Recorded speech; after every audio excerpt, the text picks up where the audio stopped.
ஊருமா? எந்த ஏரியாம்மா? என்ன தொந்தரக்காசிரி வேலை பண்ணாக்கிற வைத்திய சமாதிக்கு வந்திருக்கீங்க? காலை எந்த இடத்த தொட்டு காமிங்க. இப்போ மேலே வந்துக்கு எப்படிமா இருக்கு? எப்படி பரவாயில்லன்னு சொல்கிறீங்க? எப்படி பரவாயில்லைங்கிறீங்கம்மா? அறுப்பு வீக்கமெல்லாம் கொஞ்சம் பற்றி இருக்குது. சரிங்க. வலி இல்லை. சரிங்க. ஆனால் அறுப்பு மேலே வீக்க வலி அரிப்பு இருந்ததுங்களா? இங்கே வராதுக்கு முன்னாடி இருந்ததா? வராதுக்கு மேலே இருந்துச்சு. இப்போ அதில் குறைஞ்சிருச்சா? 100க்கு எவ்வளோ குறைஞ்சிருக்குமா?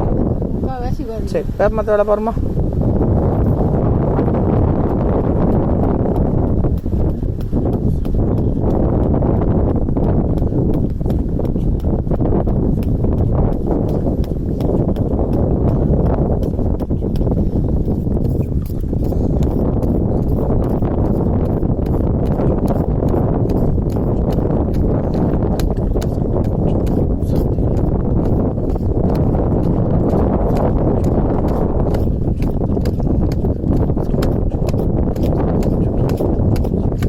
சிங்கத்துக்கு 100 ரூபாய்க்கு மேலே எவ்வளோ வைக்கிறோமா?